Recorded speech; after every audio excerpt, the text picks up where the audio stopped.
はい、どうもこんにちは。ロイヤルブルーコーヒーのバリスタ豊です。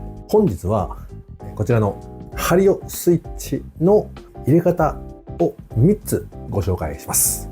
美味しいコーヒーの答えは1つではありません。今日も自分に合った一杯を探しに行きましょう。前にもこのドリッパーを使った動画をアップしているんですけども、もしかするといまいちちょっと理解ができなかったかもしれないので、入れ方の違いもそれほど大きく感じれなかったので、よりはっきりとした入れ方の違いが出るように、前回とは違う3種類の方法にトライしていきたいと思います。人によって適した入れ方っていうのは多分違うと思うので、ぜひ最後まで見て自分に合った入れ方を探してみてください。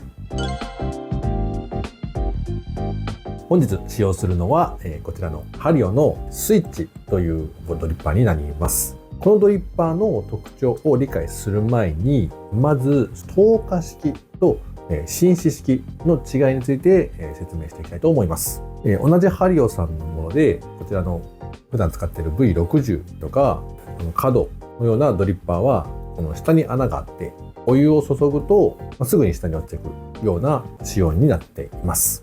このように通り過ぎるお湯でコーヒーを抽出する方法を透過式と言います。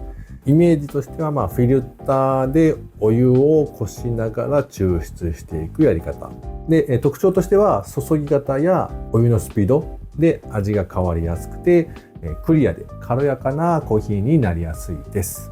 一方で浸子式というのは、コーヒーの粉をお湯につけておいて、しばらく待つ方法です。サイフォンとか水出しコーヒーもそのうちに入りますねが浸子式になります。紅茶やお茶をお湯につけて味を出すというとイメージが湧きやすいかもしれません。粉全体が均一にお湯に触れるので、成分がまんべんなく抽出されやすい、しっかりとしたボディ感やまろやかな味わいになりやすいのが特徴だと思います。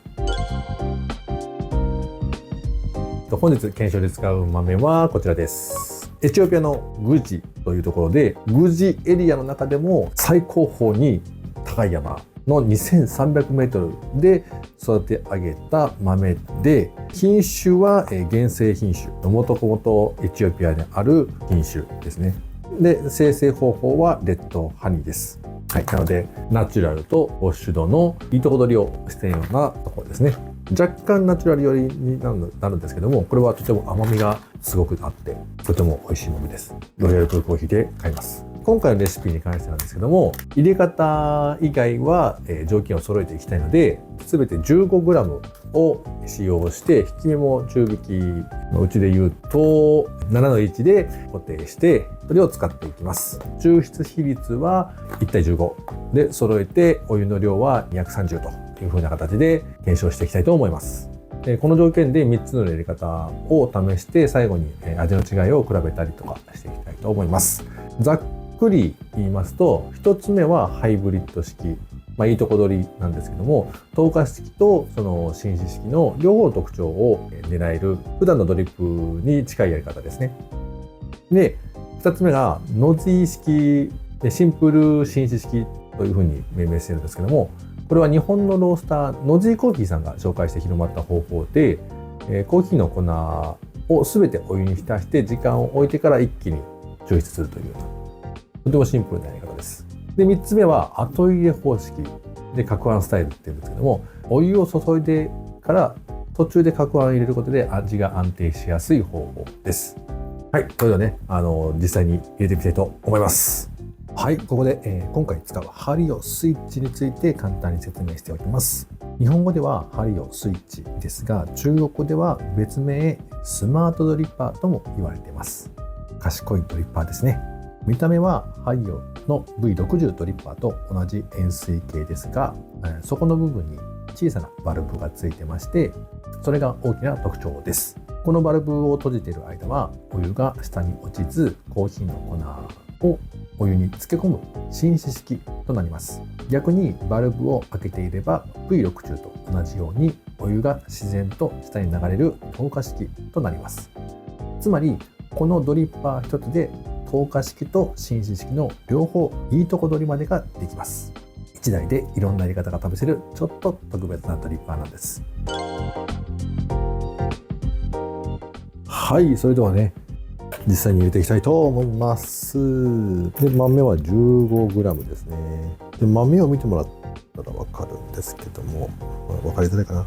高海抜、その標高が高いところで作られている豆って豆が小さいんですよ。育つのがゆっくりなんで美味しさが凝縮されているってことですね。で、豆をひいていきます。で、お湯の温度も統一したいので88度で統一したいと思います。はい、それではね、フィルターをつけていきましょう。はい、フィルター練習していきます。はい、じゃあね、実際に入れていきたいと思います。まずはですね、粉を入れていきます。で、スイッチは閉じた状態。はい、閉じた状態なんで、上ですね。上の状態で閉じた状態でいきます。で、通常の蒸らしはだいたい2倍の30なんですけども、今回は多めに入れて蒸らしていきたいと思います。はい、ではいきます。で、閉じているので、蒸らしのところの、はい、60まで入れました。だいたいね、この辺りですね。このラインなんですけども、こうやってバルブを、スイッチを閉じることで、お湯が下に行かずに、使っている状態、浸出式の良さが出てくると思います。はい、45秒蒸らしました。はい、落としていきます。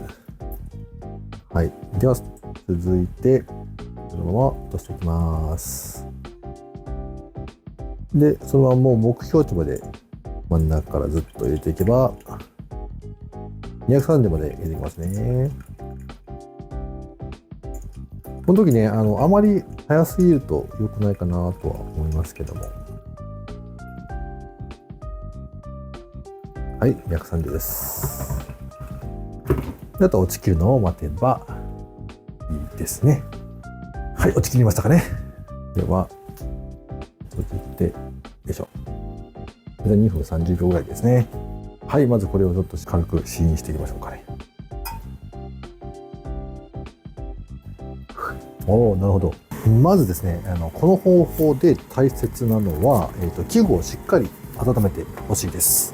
なぜかというと、この方法はお湯を注いでから3分ほど置くので、その間、器具が冷たいとすぐにコーヒーの温度が下がってしまうので、温度が下がるとコーヒーの成分がしっかりと抽出されず、味がぼやけたり薄く感じてしまう原因になりやすいので、この、ペーパーフィルターの時にしっかりと器具を温めてもらえるといいと思います。はい。いつもよりを多めに温めております。で、ここでもうちょっと説明させてもらうんですけど、今回使用しているドリッパー02なんですよね。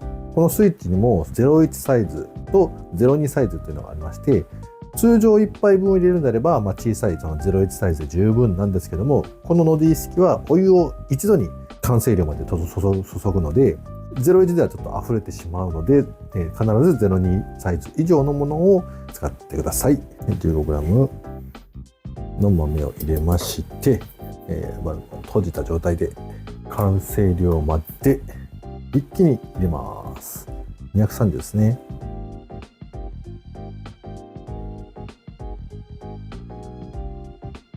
はい、一気にいきました。だいたいこの辺りですね。8割方、8割満ぐらい。こんな感じです。いい感じでね。豆の鮮度によって膨らみ具合が違うので、若干差はあると思うんですけども、ざっくりと参考にしていってください。で、このままね、3分待ちます。で、待つところで、1分にしようかな。注ぎ終わったら、上からこう軽く混ぜます。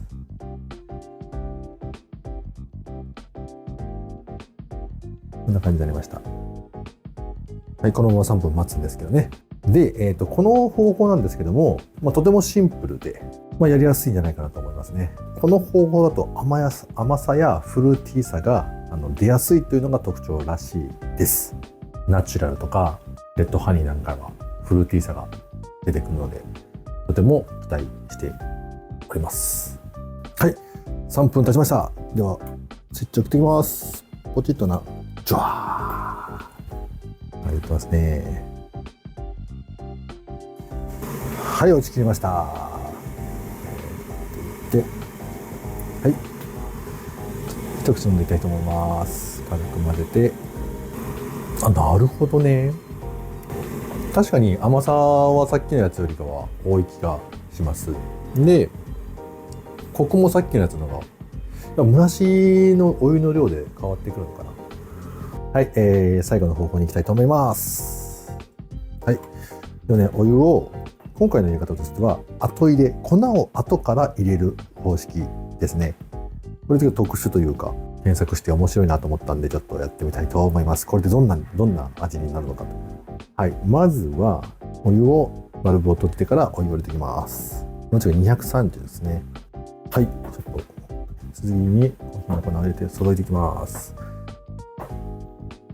はい、入れました。こんな感じになるので軽く混ぜます。で、30秒ごとに一度混ぜて、はい、30秒ごとに一度混ぜて、下の方に粉があるんでそれをこう混ぜる感じですね。2、3回混ぜたあたり、1分半ですね。1分半で落としていきます。でもう一回混ぜます。30秒経ちましたんで攪拌しておきます。この攪拌することでね、しっかりとお湯にコーヒーの粉が全体的にお湯に触れて美味しい味を出してくれるのでしょうというね。はい、1分半経つんで、ここで一回こう混ぜた後にバルブを開けていきます。ジャバー。最後まで落ちたら完成ですね。そういう感じはこんな感じですね。果たしてこれがどういう味なのか僕も気になりますね。説明によると、この攪拌を入れることで抽出液がより安定してしっかりとしたボディ感や再現性の高い味わいが得られるのがこの方法の特徴らしいです。はい、ちょうどね1分半で開けることによって2分半目標というか2分半の通常の抽出時間と同じなんで、それはいいところですね。これ色味がわからないんですけども、あんまり変わらないかなって感じ。はい、飲んでます。意外とでもすっきりしてる。なるほど。はい、それではね、飲み比べをしていきたいと思うんですけども、第一印象、入れたてのところの第一印象を軽くコメントしたと思うんですけども、まずはハイブリッド式。一口目からしっかりとしたコーヒーの味が出てるようなイメージですね。他の2つと比べて蒸らし時間がしっかりとしているので、少量のお湯で蒸らしをすることによってガスの抜けが良くなって、でコーヒーの味がより出やすいという風なのができていると思います。なのでコクが、この3つの中では多分一番あるかなと思います。味わい深さでは多分一番コーヒーの味がしっかり出てるんじゃないかなと思います。で次にノズィ式ですね。一気に入れて3分待つってですね。多分酸味が一番感じられるのがこのノズィ式かなとは思います。酸味と甘みがしっかり出てて、で後味がちょっと苦味成分というかあるかなっていう風な感じですね。で僕としてはそのつけすぎなのかなという風なイメージ。最後の渋みというかいうのが若干出てるようなイメージがあります。で最後の後入れ式なんですけども、これは多分ノズィ式とそんな変わらないというかちょっと近いところがあるかなとは思ったんですけども、意外とこれすっきりしてるんですよね。初めに味がバッて出てきてすぐにスッて消えるようなイメージですコーヒーの味ってまずは強烈かどうか、味の風味が強烈かどうかっていう強弱と長さがあるんですよ。味わいがずっと長く続くっていうか、後味がずっとここに香りが残るっていう、それが多分一番少ないかなというか、すぐに消えてしまう、そういうようなスッキリさがあるような感じですね。でも甘みは結構出てるかな。甘みはこのコーヒー豆の特性っていうのもあるかもしれないですね。それではね、ちょっとまとめにいきたいと思うんですけども、まず本日このハリオのスイッチのドリッパーの3種類の入れ方をご紹介しました。それぞれのね、味の出方が変わってくるので、実際やってみて味の好みで選んでもいいですし、やり方何回も分けて入れるのが面倒くさいよという人は一気に入れて混ぜてバッと出すっていう風な形でも全然いいので、自分のお好きなやり方でやってもらったらいいと思います。で、味の違いはあるんですけども、豆が同じでお湯も一緒、引き目も同じであれば、基本的にはその味の方向性、この豆の特徴っていうのは変わらないので、そこまで神経質になる必要ないかなとは思っています。まずは一つ目のハイブリッド式ですね。浸子式と透過式の、いいとこ取りというか、蒸らしは浸子式で蒸らしてて、その後透過式で、ゆっくりと流していくようなイメージです。これが一番普段の普通常の透過式のドリッパーと入れ方はそんなに変わらないと思います。で、次にノズィ式、シンプルに浸子式ですね。つけておく感じです。コーヒーの粉入れて完成量までいって3分待って流すっていう感じですね。それをすることによって、しっかりとつけておけるというような感じです。で、途中で混ぜても、僕今回は混ぜましたけど、混ぜなくてもいいかもしれないですね。注ぐ時にこう混ぜるような注ぎ方をすれば混ぜなくてもいいかもしれません。で、最後に後入れスタイル、後入れ攪拌スタイル。そのお湯を先に溜めておいて粉を入れて混ぜていくという、これ結構斬新なスタイルというか、そのやり方をなぜするのかをちょっと僕も理解があまりできなかったんですけども、そういったやり方でも確かに味の違いは出てくるので、面白いなとは思いました。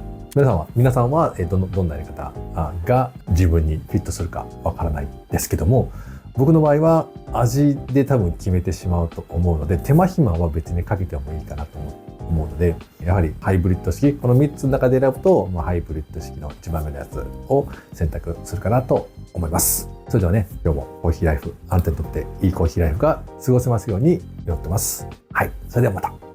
如果你觉得这个影片有帮助，或者是喜欢，多多帮我按赞，这样子我会更努力的制作新的影片。如果有什么疑问，留言给我，欢迎提问。如果你订阅了频道，当最新的影片上传的时候，你会接收到通知，你就不会错过哦。让我们一起继续追求对你来说美味的咖啡吧，下次见。